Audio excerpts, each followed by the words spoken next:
Salut, salut, bienvenue à ton tuto de vocabulaire aujourd'hui. Et là, on va regarder la vie affective. So welcome to your tuto for vocabulary today. We're going to have a look at la vie affective, which is about emotions. Emotions, that's what that means. And I've taken it from this book, which is Vocabulaire progressif du français. And this is the advanced level B2 C1. Okay, so that's the same series as the grammar book, but this is an advanced level book. Very useful book if you're interested in idiomatic phrases and those sorts of things. So I think they're all great, the whole series, but that's what this one's particularly useful for. So let's have a look what we have here. So on éprouve, on ressent une émotion passagère ou un sentiment plus stable et ou plus profond. So I like this.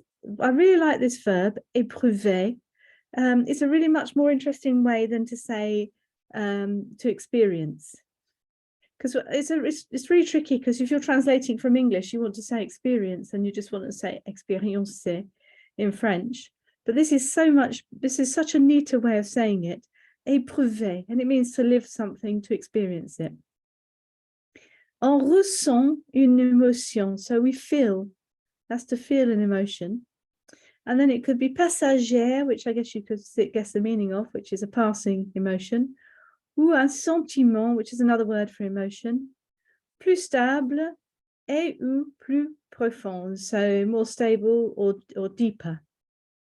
Notice that when we're saying more, we're saying plus stable et plus profond, because both of those adjectives that we're saying more of begin with a consonant, so don't pronounce the S there.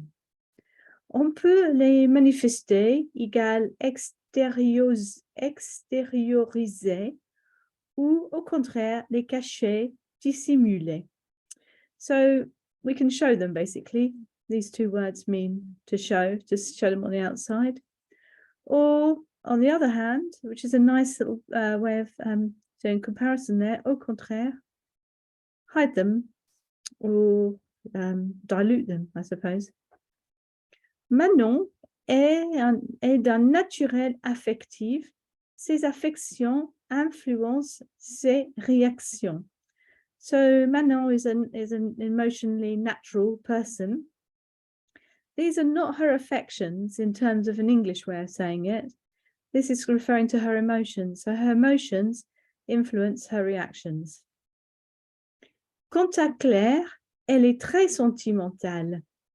Elle attache beaucoup d'importance aux sentiments. Elle vit une belle aventure sentimentale, une relation sentimentale, une relation amoureuse. So, Quentin, this is not the D that we're expecting to see. This is a T, and that little phrase there means as concerns. So concerning Claire, or talking about Claire, if you like. So she's very sentimental. She attaches a lot of attention, a lot of importance to her emotions. And then all three of these mean the same thing, is that she's in a big love affair, basically. So une belle aventure sentimentale, une relation sentimentale, une relation amoureuse. So they're all saying basically that she's in love. Okay, le bonheur et la gaieté. So happiness. Now, this is nice, isn't it? So, dans sa nouvelle école, ce petit garçon est heureux comme un poisson dans l'eau. Il déborde de vie. Oh, that's lovely, isn't it? So in his new school, this little boy is happy as a fish in water. It's a bit opposite to ours, with fish out of water, fish in water. And kind of going along with the water theme, he's overflowing with life. So full of life. Il se sent bien. Il s'épanouit comme une fleur au soleil. So he feels good. And s'épanouir is just sort of like when you feel everything is right. It's not necessarily attached to children, by the way. It's sort of like he's blossoming, if you like a flower in this example. Il est très épanoui. He's very happy. He's just in his place, if you like. And that, I must say, is one of my favorite words in the French language. Épanoui. Il est gai comme un pinson. So he's happy as a bird, happy as Larry. Il a l'air heureux et détendu. Cela fait plaisir à voir. So, il a l'air, he seems to be. So, il a l'air heureux, he seems to be happy and relaxed, détendu. And that's a pleasure to see. Cela fait plaisir. When you have the faire in there, fait plaisir, well, it's a pleasure to see. La grand-mère a reçu tous ses enfants et petits-enfants qu'elle adore. Cela l'a rendue heureuse. Elle était comblée. Elle était aux anges. Elle a vécu un grand moment de bonheur. So the grandmother has received, or got all her children and her grandchildren around her, which she adores, and that's made her happy. So rendre something or other is making you happy. Okay, so rendre heureuse, and because she's feminine, it's heureuse. So the infinitive is rendre. Obviously, that's in the passé composé, a rendu heureuse. And this is another really nice phrase. Être, let's put it into the infinitive. Être comblé is the same thing as happy, being happy, just being good. And then if you're really happy, then être aux anges, to be with the angels. And then elle a vécu. Do you know the verb that comes from? What's the infinitive there? This is all in passé, well, that's imparfait, passé composé here. That's the verb vivre. So she's living a wonderful moment of happiness.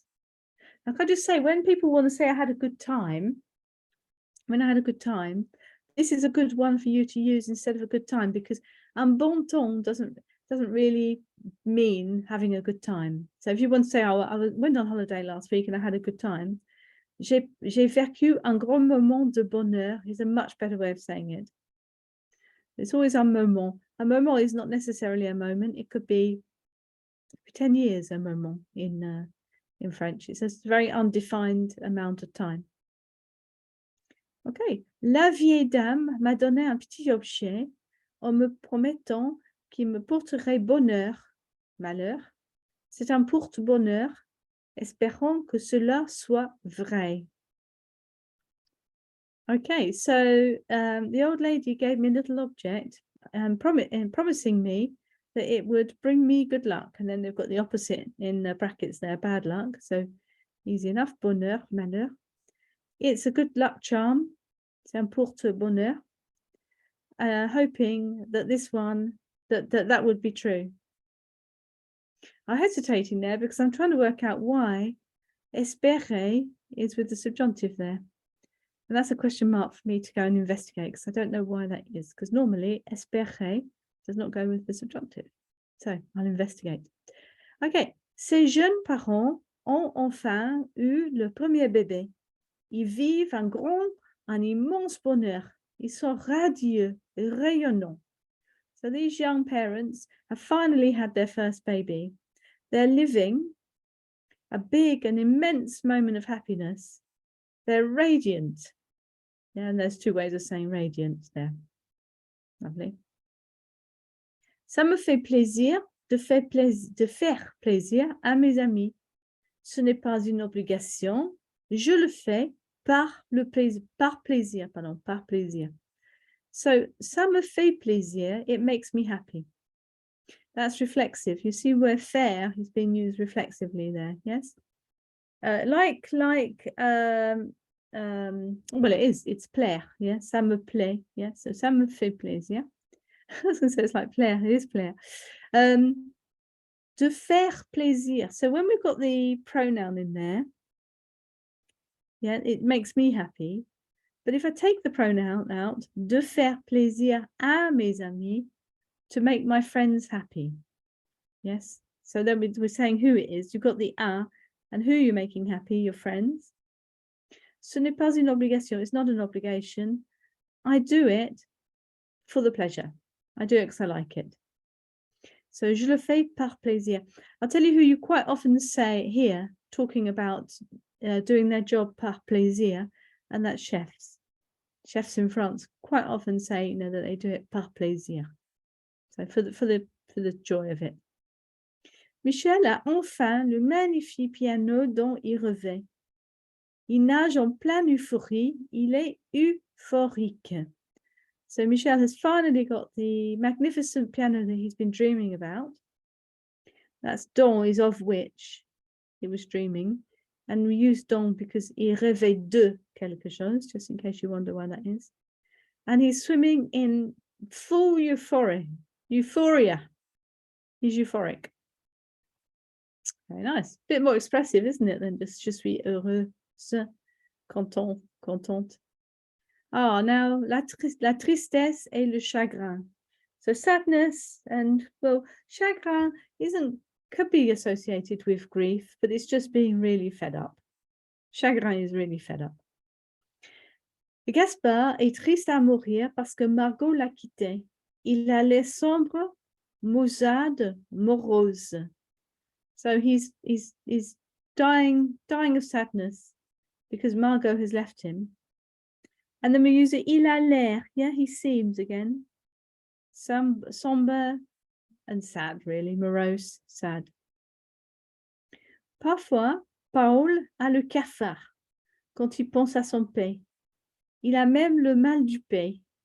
Il en a la nostalgie. Cela le rend mélancolique. So this guy has got the cafard is the cockroach. Notice that it's so it's as in avoir, le cafard. And it's a very, very commonly used phrase that if people are fed up. And also, please note that when you're saying a sort of like an idiomatic phrase like that, that's why it's got an asterisk by it, you need to say exactly like that. So it's le cafard.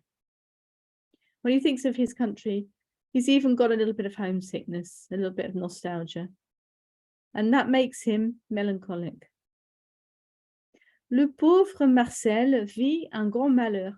Il a perdu sa femme qu'il aimait beaucoup. Il a du chagrin, de la peine.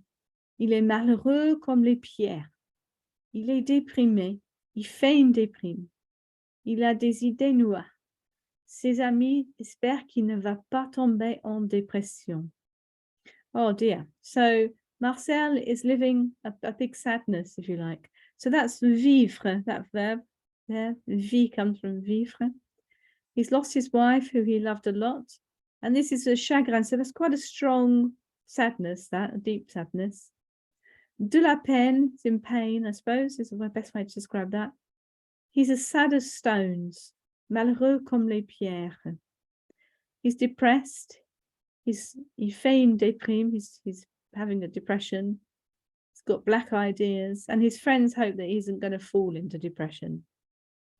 Okay, so that's all very well to see them introduced like that. But let's have a look at the exercises that come on the next page and see if we can make that work. Obviously, there's a lot of input, a lot of information. So you'll do very well if you manage to match it up just from that. Okay, so anything you get right, just take it as a win. Okay, so Rosine est malheureuse comme quoi? What would you say? So le cafard ou les pierres? So she's sad like what? Yes, Rosine est malheureuse comme les pierres. So she's as sad as stones. Because when we use le cafard, it's with avoir. Elle a le cafard. Now we have to be quite precise about that. Ce petit objet vous portera le bonheur ou bonheur. Again, we've been really specific about what we're saying here.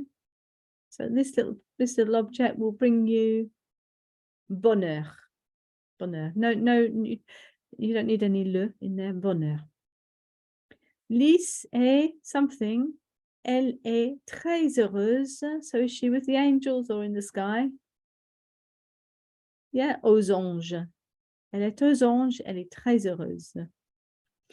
Cécile a du chagrin ou Cécile a du cafard. Which one would it be? Both sad. Yeah, that one would be chagrin because cafard is le cafard. So, voilà. Sandrine est heureuse comme, what's she happy as? Un poisson dans l'eau. I think she's as happy as a fish in water. Yeah, so Sandrine est heureuse comme un poisson dans l'eau. Lydie est morose, elle est maussade ou comblée. Yeah, maussade, elle est maussade. She's sad. Comblée is pretty good, pretty happy. So well done. Any of those you got right? Of course, we've only just introduced it. So, you know, if you got any of them right, then you're doing well. Okay, let's just do this exercise 2 just quickly. So complete, this time we're looking for a verb, all right? Okay, tiens, je te donne cette bague, elle te, any idea what that would be? Something bonheur. Any idea? Elle te porte bonheur. So here you go, tiens, lovely word, here you go. I'll give you this ring. It will carry you, I suppose. Elle te porte bonheur. Cette situation nous something très heureux. So this situation, what verb would go in there? Any ideas? Yeah, nous rendre. Yeah, so cette situation nous rendre très heureuse. Heureux, pardon. Please note that this is an advanced book as well. So if you're getting any of these right, then well done. Clémence, something en dépression, malheureusement. Tombe. So Clémence tombe en dépression, malheureusement. Les enfants, something de vie. Ideas? Les enfants débordent de vie. Overflowing with life. That's nice, isn't it? Nous something en pleine euphorie. So funny, this is an expression as well. There we go. Nous nageons en pleine euphorie. So we're swimming in euphoria. Et mes voisins, something, un grand bonheur. You could say mes voisins vivent un grand bonheur. They're living. Excellent. Thanks so much for being here. Really appreciate your time. And I hope to see you again soon. Merci beaucoup. Très bonne journée. Au revoir. Au revoir.